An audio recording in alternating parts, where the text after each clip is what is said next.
Watching the Vice President of the United States nod in approval while someone accuses Israel of genocide makes me want to throw up. This is the Israel Guys.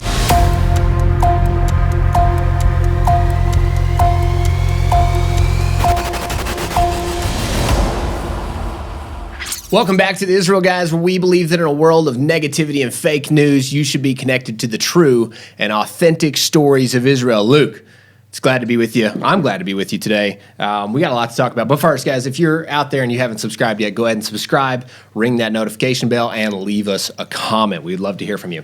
We have a state-of-the-art website called theisraelguys.com. Check out our website. A lot of previous shows. You can as check well as articles. Articles every week. You name it. YouTube's got it all. Our website has it all. Feel free to check it out. And it's 100% free. Please check it out today. Subscribe today. Josh, we do have a quick update, and that's another way to support the show. Well, actually, you can also get products straight from Israel delivered to your home. We have a couple of organizations that we work with. We have affiliate links listed in the description below. When you purchase from these companies, you're not only buying products from Israel, and yes, they're from Israel, not from China, but you're also supporting small businesses here in Israel, and you're helping to support the show. We earn a small commission on each purchase. And right now we have, if you're in the United States, you can buy Israeli wine, and you can also buy other beautiful products straight from Israel. So check out our affiliate links in the description below. Great way to support Israel, great way to support the channel here, and receive beautiful products at the same time. Josh, Naftali Bennett went to the United Nations this week, had a speech, as well as Mahmoud Abbas went, I believe, last week. So got a little comparison going on here, but we're going to also get to Kamala Harris's nod of approval to the accusation of Israel committing genocide and ethnic cleansing. We're going to get to that in a few minutes. But first, Prime Minister of Israel, Naftali Bennett's speech at the UN. I want to focus on just a couple of things from that. He first, the second half of the speech, he started going into how Israel is surrounded by Hezbollah, Hamas, all these other terrorist organizations. You're talking about Lebanon, Syria. But then he started talking, and then he said they all have one agenda in common, and that is to destroy Israel. But then he went on to say that they're all funded by Iran, they're backed by Iran, they're trained by Iran, they're getting weapons from Iran. And so he used that as a way to say Israel is not going to tolerate Iran getting a nuclear weapon. Now, a couple of I guess you could say disagreements on this issue about how Israel's current government is handling the issue on Iran. Obviously, Naftali Bennett also met with the United States, Joe Biden, a couple weeks ago, and they're kind of like, they're saying we're in favor of returning to the 2015 JCPOA deal, but at the same time they're saying we will not allow Iran to acquire nuclear weapons. After Bennett's speech in the UN, he met with the Jewish Federation of America, and on the Iranian issue, I want to read a quote. He said, Naftali Bennett said, "Some people are talking about Iran as a done deal. No, it's not a done deal. We're not going to give up, and we will prevent them from acquiring a nuclear weapon. Working hard with our great friend, the United States of America, but we still have a very clear compass that we were taught long ago. At the end of the day, while we invite and are bringing in more and more partners in the region, we will not outsource our security to anyone, even to our best friends. It's up to us. No one's going to stop us. We need to do what we need to do." And I think this is key. Yeah. If Naftali Bennett really means what he says, that's key, because on the issue of security, Israel cannot negotiate. They cannot go along with America if they feel like it's going to compromise their own security, if they feel like Iran's going to get a nuclear bomb. So if he really means that, then he is on the right track. Luke, I think that's the million-dollar question. Does Bennett actually mean what he says? Because the Bennett government that we have seems to be a little bit more political, less action, because it can't really act. So if we got the situation where he's talking big, he's saying, Gaza, we're not going to let one rocket's going to fly out of Gaza. We're going to go in there. The response didn't happen the way he said it would happen, and it's because of the government. And maybe there's behind-the-scenes situations, the reason why that's not happening. We don't know. But with this, again, it seems to me that we don't – this harsh talk against Iran from Israel, I really hope it's true. I just really hope so. Josh, you're kind of on the same track as Caroline Glick, senior journalist here, an Israeli journalist, longtime journalist, and author, because Foreign Policy magazine published an interview with Benny Gantz, who's the defense minister here Right. in Israel. And Benny Gantz said that Israel has dropped its opposition to the Biden administration's plan to return to the 2015 nuclear deal with Iran. Caroline Glick thinks that not only have they agreed to that, they've also dropped all of their other security plans for dealing with Iran, and that includes the mysterious things that have happened to Iran over the last 5 years, such as scientists being assassinated, nuclear facilities being blown up, mysterious explosions, cyber warfare, things like that, which most people think, okay, Israel was behind that, Right. which I would tend to agree. She thinks they've even dropped those things. I'm not sure I agree with that because the thing is, Israel's never owned up to those things. And Right. if they're going to continue doing it in the future, you're not going to know about it. And Right. they're not going to be telling people. Right. So they're not going to come out and say, we've given up on that plan as well. So it could be, here's the theory. I'm not going to say if I agree with it or if it's true or not. Israel, publicly, they're saying, yes, we're willing to return to the 2015 deal with Iran. Privately, they're still going to be doing whatever they can do to stop Iran from getting a nuclear bomb. Because Iran with a nuclear bomb means no Israel. Right. Like And it's not just Iran. It's Hezbollah in Lebanon. Yeah. It's and All the proxies. Syria. Yeah. It's Hamas. And Gaza. It's all of their proxy warfare. Basically, this rhetoric and this regime has surrounded Israel on every side. You have all the way around Israel. This Iran proxies have gathered around Israel, and they're fully funded. Just like Bennett Right. said, that was very true. They are funded, taught. Money, everything comes from Iran, and Iran is the big issue that we have at hand. So, at one hand, I really appreciate what Bennett said. What he said was right on, spot on, targeted speech as far as Iran is concerned. Right. But we won't give a whole lot of. One more quote from Bennett to the media after his UN after the speech. He said, quote, "We mean what we say." Okay, we're going to hold you to it. The pace of definitely hold progress you to it. towards a nuclear weapon is unacceptable. We are taking action. So, We are taking action. way to go, Naftali Bennett. But Do it. let's hold his feet to the Let's fire, do it. right? Let's do it. Israel. Keep it up. Yeah. Don't just be words. Now, let's compare that to another speech in the UN. I'm not even going to give this speech the time of day as far as going to the details. Let's just hit the highlights, okay? Mahmoud Abbas goes to the UN last week, and he refers to the creation of the state of Just Israel. a second, Luke, because Abbas wasn't allowed in America, right, under Trump. They closed it all down. He wasn't even able to go to to represent in the UN in New York.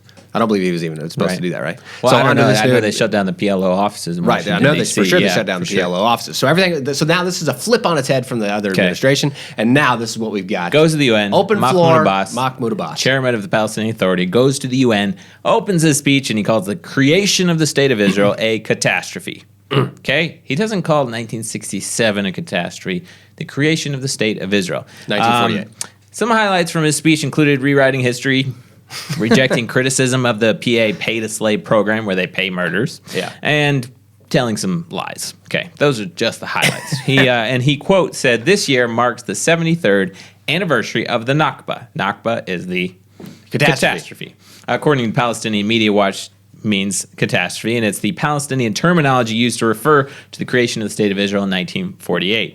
For Abbas and the PA, the problem is not the Israeli settlements built in Judea and Samaria after 1967 or the Six-Day War or going back to pre-67 borders. It's the existence of the state of Israel. So when the Palestinian Authority goes to the United Nations and they call the creation of the state of Israel a catastrophe, guys, it means they want to wipe out Israel. Right. It means they want Israel pushed into the sea. It doesn't mean they want a Palestinian state in the West Bank or Judea and Samaria. It doesn't mean that they want Israel to make concessions. Israel offered them 100% of Judea and Samaria, or like 95% of Judea and Samaria, plus like 5% in Israel proper. They rejected it. He said that Israel has never given us a good offer of peace. How about 100 or 95% of Judea and Samaria plus 5% of Israel proper? That's not a good offer for peace. That's not what they want. They want Israel wiped off the map, pushed into the sea, Right. because their very existence is what they call a catastrophe. Luke, what I also want to say is that Abbas himself is old enough to know that back in the day there was like a lot of Arab support for Israel, Right. and this is like a modern new twist of history. Like you said, he's rewriting history. The catastrophe day. What back then? There's communities here, even in the '80s, that were saying, "Thank God the Jews have arrived." Like there's been huge populations. We just got a comment the other day from Arabs that live around here that said they're Zionists. Oh, yeah. Luke. I'm just crazy, reading about how the Palestinian Authority support in Hebron, like Hebron, the hot spot, right? Yeah. In the Palestinian territories, they're losing support because the Arabs do not trust the Palestinian Authority anymore. Yeah, and they'd much rather support Israel. We know clans and clan leaders down there that openly support Israel. Yeah. And we've got a local around here that is supporting as well. Luke, you won't hear it in the media. You definitely because not they're hear that. afraid for their lives, and rightly so. Well, rightly so, they can't. Yeah. Because the leadership and the just the whole leadership from small to large is very anti-Israel, and they're all today have taken on the lingo of catastrophe. Right. Israel is a catastrophe. The Nakba. They've got to ingrain it into people. But this is new. This is not something that's been forever. Obviously, there was factions of that back in the day, but this whole idea of Israel being such a catastrophe that's just not what it was back then. They were like, whoa, Israel's coming and they're bringing all of this wealth and they're restoring the land of Israel, and hey, this is prospering. Hey, I might be able to feed my family. And I'll say it to any Arab that's willing to listen. A prospering Israel is a prospering Arab. Israeli, yeah. It's just the way it is. And for anybody who would want to hear 100%. That's just the way it is. Guys, we're going to talk about Kamala Harris and her endorsement of Jew hatred in just a second. But for our Christian audience out there, I know we have a lot of Israeli and Jewish friends listening, but for our Christian audience out there, I got to tell you about a product that we just got in, and it is called the Daily Bread Journal. And you've probably heard of Daily Breads, you've probably heard of Bible reading plans, but this Daily Bread is a reading plan for the entire Bible, and every day you get a portion from the Torah, which a lot of Christians really appreciate and learning from nowadays. You get a portion from the prophets, one from also another portion from the Old Testament, and a portion from the New Testament for Christians to bring it all together and get the entire Bible all together. It's also a journal. It also has the biblical Hebrew feast calendar on there, Israeli holidays, and how to engage with those things, different occurrences in Jewish and Israel history. So for pro-Israel Christians out there, this Daily Bread Bible reading plan and journal is an amazing, amazing way to connect with the roots of Christianity, with the roots of their faith, the entire Bible. I think most of our staff here have used this reading plan for years and years and years, and we just got them in stock in our distribution center in the United States, and they're on sale now at the IsraelGuys.com. It's an absolutely amazing way to read through the Bible and connect more with your faith. The Daily Bread Bible journals on sale right now at theisraelguys.com. Make sure you check it out. Luke, let's talk about Kamala Harris. We haven't talked about Kamala Harris enough on this show, I don't think. Well, she's not Israeli. I just realized that, she's kind of escaped. She has escaped. And I'm trying to figure out how to be respectful to my vice president of the United States of America and be patriotic while I was just going to try to laugh like her, but I can't. Disgusted at what happened. Okay. Vice President of the United States, Kamala Harris, goes to George Mason University in Fairfax, Virginia. That's my hometown stomping grounds right there. Yep. And I want to focus on one story that happened while she was there, okay? I saw the video. The video was poor quality, so we're not going to play it, but I'm going to read you the quotes from the video, and you can check out the links below if you want to watch the video yourself. So a student is speaking to Kamala Harris in a classroom, and she says, quote, "Just a few days ago, there were funds allocated to continue backing Israel, which hurts my heart because it's ethnic genocide and displacement of people, the same that happened in America. And I'm sure you're aware of this." This is what the student said. Okay, not only bashing Israel, which I guess if you want to do, it's freedom of speech, right? Yeah, full of that. Also bashing America, okay? Because she said the same that happened in America. Kamala Harris's response, guess what she said, right? She was like, she probably laughed you first. Cannot call what happened in America ethnic cleansing and genocide or Israel. We support our Israel. I'm sure she said that, ally, right? Wait a second. I'm sure she said that. Ally. The most Israel democratic, America's biggest ally in the Middle East, the only democracy in the Middle East. You can't say that about them. Sure, that's what she said, right? Vice President of America.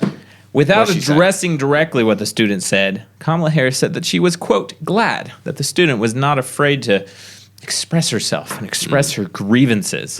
Here's a quote. Harris said, "This is about the fact that your voice, your perspective, your experience, your truth should not be suppressed and it must be heard, right?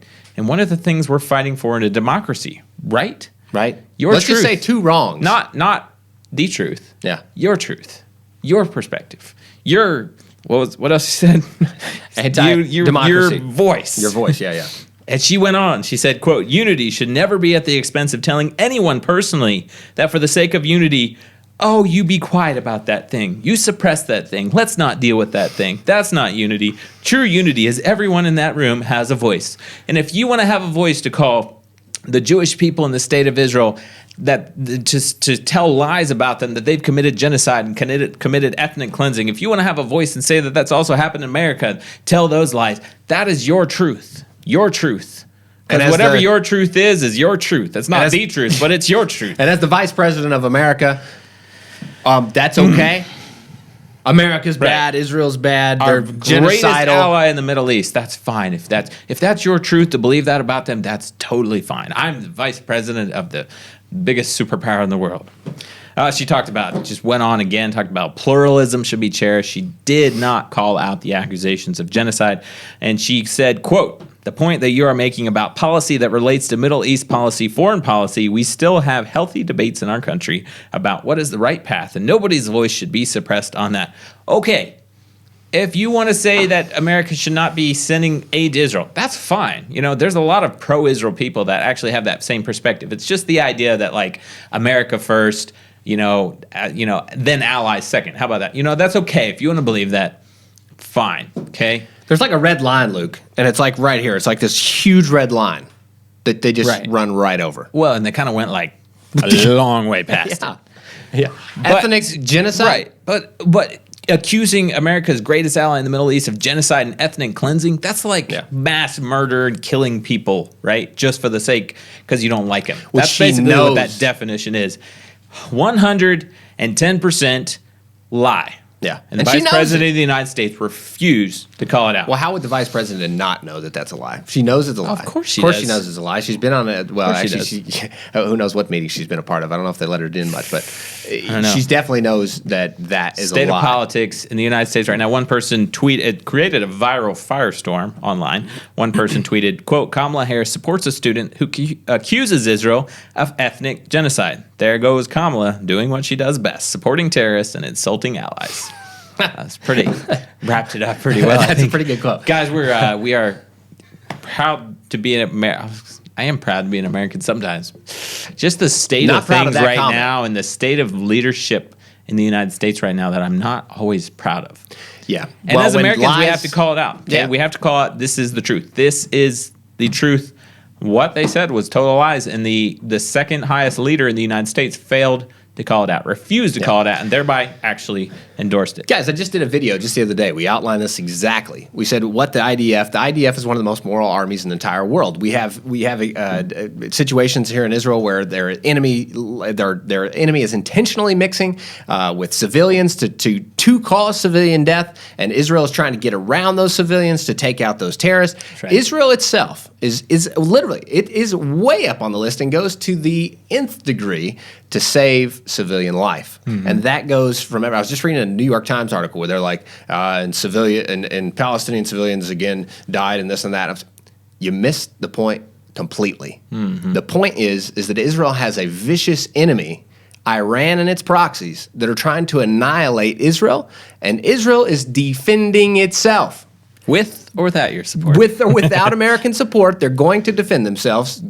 God let it be that they do what Bennett said and take care of Iran if they need to take care of Iran. But the truth be told, Israel is not a genocidal country that's going and attacking all these Arabs and killing Arabs for the fun of it. Committing ethnic cleansing, and they did not commit ethnic cleansing. Not in 1948, not in 1967, not in 1973. And to set the record even farther back, Arabs were very glad to see Israelis arriving on these shores when they first came. That's right. They brought prosperity. And many of them today are still happy. And if it wasn't for the leadership that's going haywire and causing all this trouble, still today the majority of Arabs would be loving the fact. And here is a fact. You ready for this, Luke?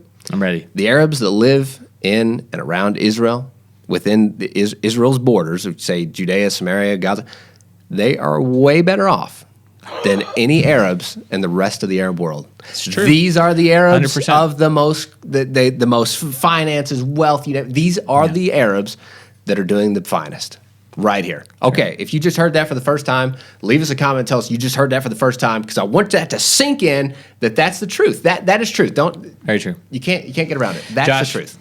I always try to I always find a positive story to end the show. Guess what? You found one? No, I didn't. Okay, it's not so positive. But I think it's positive. Okay, 'Cause I love people like that this. is true. Yeah, that is true. You got Kamala Harris right here. You got this gal on the other side of the Okay, street. the Palestinian Authority decided to write all their friends and express their outrage about how the state of things on the Temple Mount. And guess what happened? An Israeli woman that just moved to Israel from Canada recently. This was the most shocking part of the whole story for me. Like, she's from Canada. She opened up. Peaceful Canada. Opened up an Israeli flag and held it up on the Temple Mount. That's what every Canadian should do. Guys, let's go and play that video. Just play the video right now. This is the video of her getting arrested, dragged off the Temple Mount, simply for holding an Israeli flag. That's what the Muslim Waqf is so upset about. Good old Canadian girl. Way to go. Canada, I mean, look at this. Standing up for something. You know, every Canadian should be proud of I think we have a... oh, there she goes. Am Yisrael Chai. Yeah. The people of Israel live. I think we have a picture of her holding the flag. She wrote on Facebook following the incident, quote, "I was arrested because I hoisted the Israeli flag on the Temple Mount today. Sometimes you have to break the rules to do the right thing." You know what? She was arrested. That. She said, Am Yisrael Chai. She was arrested for holding an Israeli flag in the Jewish people's holiest spot in the world in the state of Israel. Yeah. Something's just a little weird about that. Well, there's more Bible verses about this specific location than any other location in the entire Bible.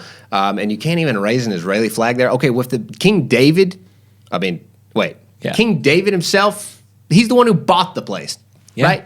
Okay, so you can't raise an Israeli flag over the spot that King... Okay, if there's any signature Jew out there, King David's signature Jew, this is a pretty king of Israel. Okay, you can't raise the Israeli flag over the finest king of Israel that ever lived. But Josh, I went up on the Temple Mount this week.